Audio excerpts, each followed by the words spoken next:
எனக்கு மிகவும் அன்பான அன்பு சகோதர சகோதரிகளை உங்களை பார்த்து அதிக மகிழ்ச்சி அடைகிறேன். கர்த்தர் நல்லவருடைய கிருபை என்றும் உள்ளது. ஒவ்வொரு நாள் காலையில் உங்களை வந்து பார்த்து கர்த்தருடைய வார்த்தை சொல்லுவதில் அதிக மகிழ்ச்சி அடைகிறேன். கர்த்தர் நல்லவர். கர்த்தர் இந்த நாளை ஆசீர்வதிக்கும்படி நமக்கு பாராட்டின கிருபையாய் கொடுத்த தீர்க்க தரிசனமான வார்த்தை என்ன என்று பார்ப்போம். அது ஏசாயா 2வது அதிகாரம் 3வது வசனம்.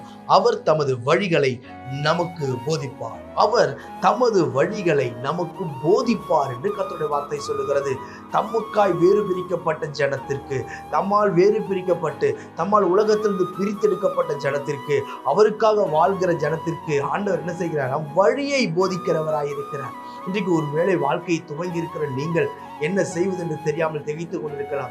என் எதிர்காலம் எங்க போகும் தெரியல பிரதர், சுற்றி பார்க்கும் வரை வனாந்தரமா இருக்கிறது, நான் எங்க வாழ்வேன்னு தெரியல, என்னுடைய எதிர்காலம் எப்படி இருக்குன்னு தெரியல, என் கூடவே வந்தவங்களாம் மேல போயிட்டாங்க, என் கூடவே இருந்தவங்களாம் மேல போயிட்டாங்க, நான் மாத்திரம் ஏன் இப்படி தாழ்ந்த சூழலில் இருக்கிறேன் என்று சொல்லி வழி தெரியாமல் வனாந்தரத்தில் அன்றைக்கு ஆகார் அலைந்தது போல நீங்கள் ஒரு வேளை அலைந்து கொண்டிருக்கலாம். இன்றைக்கு உங்களை பார்த்து சொல்லுகிறேன், வனாந்தரத்தில் வழியையும் அவாந்தர வழியில் ஆறுகளை ஓடப்படுகிறவர் உங்களுக்காக வழியை அவர் நிச்சயம் திறப்பார்.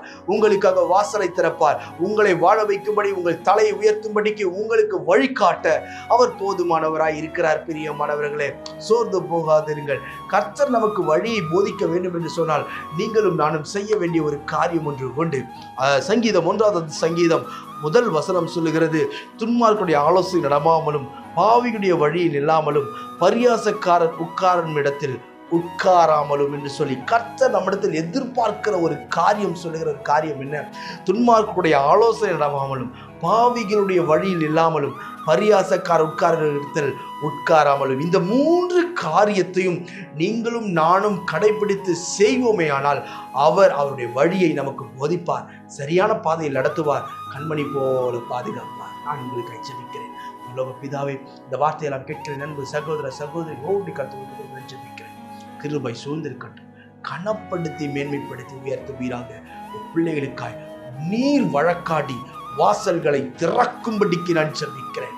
பெரியவர் பெரிய காரியங்களை செய்ய ஆண்டவரே, பிள்ளைகளுக்கு முன்பாக இருக்கிற எல்லா கோளாறை செவ்வையாக்குவீராக. ராஜா, வழியை போதித்து நடத்தும், நேர்த்தியான வழியில் நடத்துவீராக, பாதுகாப்பாய் நடத்துவீராக, சுகமாய் நடத்துவீராக.